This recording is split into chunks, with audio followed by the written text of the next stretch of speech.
Assalamualaikum warahmatullahi wabarakatuh. Saya Alfi Hairunisa dari kelas B, kelompok 3, akan mempresentasikan terkait LK3, yaitu materi tentang rekayasa genetika di bidang kesehatan. Di sini ada perumusan masalah atau topiknya. Jadi, rekayasa genetika merupakan suatu teknik modifikasi genetik pada genom organisme menggunakan metode-metode dalam bioteknologi. Rekayasa genetika memungkinkan dilakukannya manipulasi gen-gen sehingga ekspresi gen dapat dikontrol dan produknya dapat dimanfaatkan untuk tujuan tertentu.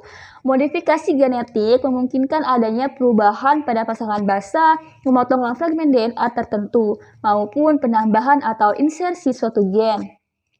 DNA dari suatu organisme diisolasi untuk kemudian dikombinasi dengan DNA target lainnya. Rekayasa genetika digunakan oleh para peneliti untuk meningkatkan atau bahkan memodifikasi karakteristik ekspresi gen pada suatu organisme, termasuk modifikasi gen yang memungkinkan adanya pencegahan dan pengobatan penyakit tertentu. Dalam bidang kesehatan, rekayasa genetika juga dapat dimanfaatkan untuk terapi penyakit-penyakit dengan cara terapi gen. Langsung saja kita ke pertanyaan yang pertama, manfaat yang bagaimanakah yang didapatkan dari teknik rekayasa pada bidang kesehatan?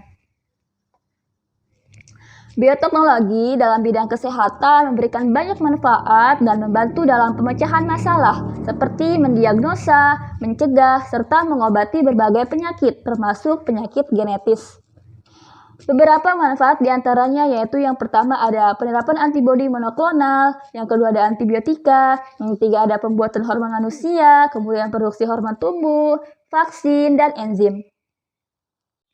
Yang pertama yaitu ada penerapan antibodi monoklonal, di mana penerapan antibodi monoklonal ini dapat mendiagnosa suatu penyakit. Kemudian yang kedua ada antibiotika. Kebanyakan antibiotika disusun di dalam sel melalui suatu rantai reaksi kimia yang khas dan terpisah-pisah, yang mana masing-masing dikatalisasi oleh enzim sendiri. Antibodi dibuat oleh sel khusus dalam limpa, darah, dan kelenjar getah bening. Kemudian yang ketiga ada pembuatan hormon manusia. Jadi salah satu aspek penting dalam pengembangan produk bioteknologi kesehatan adalah pembuatan hormon manusia. Sebelum era bioteknologi, insulin itu diperoleh dari hewan ternak seperti sapi dan babi. Namun cara ini memiliki kelemahan, yaitu memungkinkan timbulnya alergi dan hasil produksi insulin yang terbatas. Jadi dengan adanya pendekatan bioteknologi ini, insulin dapat diperoleh dengan cara memproduksi dari mikroorganisme. Kemudian yang keempat ada produksi hormon tumbuh.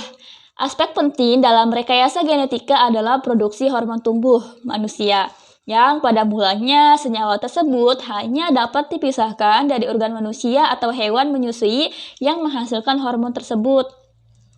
Hormon tubuh manusia merupakan protein yang terdiri atas 191 asam amino dengan bobot molekul 22.000. Selanjutnya yaitu vaksin. Vaksin ini merupakan produk bioteknologi yang terus dikembangkan, baik vaksin untuk manusia ataupun ternak. Vaksin merupakan bahan antigenik yang digunakan untuk kekebalan terhadap suatu penyakit yang biasanya mengandung virus atau mikroorganisme yang telah dimatikan atau dilemahkan. Kemudian selanjutnya ada enzim. Enzim sangat penting sekali dalam diagnosis penyakit hiper, jantung, dan pankreas. Penyakit ini banyak diderita oleh penduduk di negara industri. Pertanyaan yang kedua yaitu metode apa sajakah yang sering digunakan dalam teknik rekayasa genetika pada bidang kesehatan? Jadi, ada beberapa metode yang sering digunakan dalam teknik rekayasa genetika, meliputi terapi gen, PCR, sequencing, dan DNA rekombinasi teknologi plasmid. Yang pertama yaitu metode terapi gen. Jadi terapi gen ini merupakan suatu metode pengobatan yang dilakukan dengan mentransfer atau menyisipkan gen fungsional tertentu yang dapat menggantikan fungsi gen abnormal yang terkait dengan penyakit target. Kemudian yang kedua ada PCR. Metodologi PCR yang semula digunakan hanya untuk perbanyakan DNA saja, sekarang sudah jauh mengalami perkembangan yang cukup memukau, mengikuti kebutuhan akan analisa berdasarkan kasus yang sedang terjadi. Kemudian yang ketiga ada DNA rekombinasi. Teknologi DNA rekombinasi yaitu pembentukan kombinasi materi genetik yang baru yang diperoleh dari penggabungan DNA dari sumber yang berbeda dan dilakukan penyisipan molekul DNA ke dalam suatu vektor sehingga memungkinkannya untuk terintegrasi dan mengalami perbanyakan di dalam suatu sel organisme lain yang berperan sebagai sel inang. Kemudian yang terakhir ada teknologi plasmid. Teknologi plasmid memanfaatkan plasmid bakteri sebagai vektor dalam memanipulasi DNA atau manipulasi gen makhluk hidup target. Pertanyaan yang ketiga yaitu unsur-unsur atau komponen esensial penting apa sajakah yang diperlukan dalam teknik rekayasa genetika di bidang kesehatan? Unsur esensial penting yang digunakan pada teknik rekayasa genetika sebenarnya sama saja di bidang manapun. Di antaranya yaitu yang pertama ada enzim. Enzim di sini ada dua. Yang pertama ada enzim restriksi dan enzim ligase. Enzim restriksi disebut juga sebagai gunting molekuler karena enzim ini berfungsi untuk memutus ikatan gula fosfat DNA dan memotong nukleotida yang spesifik pada DNA. Oleh karena itu, enzim restriksi disebut sebagai gunting molekuler. Kemudian ada enzim ligase, adalah enzim yang berfungsi untuk menyambungkan fragmen-fragmen DNA dengan cara membentuk ikatan diester antar dua nukleotida. Kemudian ada yang kedua vektor cloning. Vektor cloning ini merupakan suatu komponen pembawa gen yang akan dimasukkan ke dalam sel inang. Suatu vektor cloning ini harus memiliki bagian titik mula untuk mereplikasi.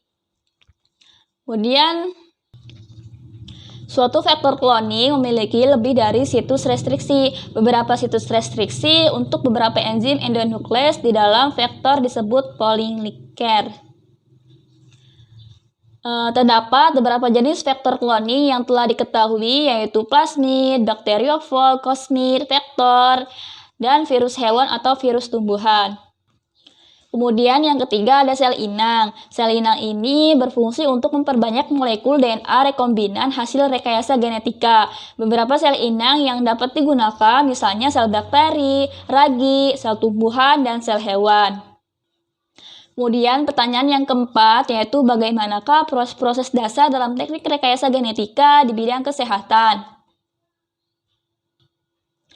Proses rekayasa genetika pada bidang kesehatan dengan metode terapi gen meliputi beberapa tahap, yaitu yang pertama ada isolasi gen target, kemudian penyisipan gen target ke vektor transfer, yang ketiga ada transfer vektor yang telah disisipi gen target ke organisme yang diterapi, dan yang terakhir ada transformasi pada sel organisme target.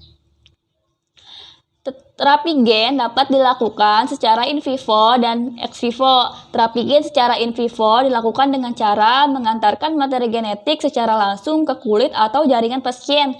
Terapi gen secara in vivo memiliki spesifitas dan efisiensi yang lebih rendah dibandingkan terapi gen secara ex vivo. Pengantaran in vivo dapat menggunakan vektor virus dan vektor non-virus. Kemudian ada terapi gen secara ex vivo. Terapi gen secara ex vivo ini memiliki tahapan yang lebih kompleks dibanding secara in vivo. Terapi ini melibatkan transduksi di laboratorium dengan kondisi spesifik tertentu, sehingga membutuhkan fasilitas laboratorium yang lebih lengkap. Metode ex vivo ini juga mengakibatkan kurangnya populasi sel yang diproliferasi. Kemudian terapi gen secara ex vivo terdiri dari beberapa langkah, yaitu yang pertama ada isolasi sel yang memiliki gen abnormal dan pasien penderita penyakit tertentu. Kemudian yang kedua ada hasil isolasi ditumbuhkan pada media kultur tertentu yang sesuai dengan karakteristik sel. Yang ketiga ada sel target yang telah dikultur kemudian diinfeksi dengan retrovirus yang mengandung rekombinan gen dalam bentuk gen normal atau untuk menggantikan gen abnormal pada sel. Kemudian ada produksi rDNA dari RNA rekombinan. Jika vektor virus merupakan dengan materi genetik berupa RNA dengan transkripsi balik. Kemudian yang selanjutnya ada translasi gen normal pada sitoplasma sel menghasilkan protein yang bertanggung jawab pada gen yang mengalami kerusakan. Selanjutnya ada seleksi, perbanyakan, dan pengujian sel yang telah ditransfer untuk mendapatkan sel normal yang gen abnormalnya telah berhasil digantikan oleh gen baru. Dan yang terakhir ada injeksi kembali yang telah berhasil direkayasa dengan terapi gen dalam jaringan atau organ pasien. Di sini ada gambar perbedaan metode secara in vivo dan ex vivo. Bisa dilihat kalau in vivo itu injeksinya langsung, sedangkan ex vivo bisa biopsi atau transfer gen. Kemudian kalau in vivo itu ekspresinya singkat, sedangkan ex vivo ekspresinya jangka panjang. Jadi, teknik rekayasa genetika merupakan satu teknik modifikasi genetik pada genom organisme. Menggunakan metode-metode dalam bioteknologi tersebut sangat bermanfaat, terutama bagi bidang kesehatan, seperti pada penerapan antibodi monoklonal, pembuatan antibiotik, produksi hormon, vaksin, dan enzim. Adapun dalam pelaksanaannya, rekayasa genetika dalam bidang kesehatan dapat menggunakan beberapa metode, seperti terapi gen, DNA rekombinasi, PCR, dan teknologi plasmid. Kemudian unsur-unsur esensial yang terdapat pada hal ini ialah sel inang yang kompeten sebagai gen target, kemudian enzim restriksi dan enzim ligase, serta vektor cloning. Adapun proses yang dilakukan meliputi isolasi gen target, penyisipan gen target ke vektor transfer, transfer vektor yang telah disisipi gen target ke organisme yang akan diterapi, kemudian transformasi pada sel organisme target sehingga gen target yang telah disisipkan pada organisme yang diterapi tersebut diharapkan telah mampu menggantikan fungsi gen abnormal yang mengakibatkan penyakit pada penderita. Cukup sekian presentasi dari saya, kurang lebihnya mohon maaf. Wassalamualaikum warahmatullahi wabarakatuh.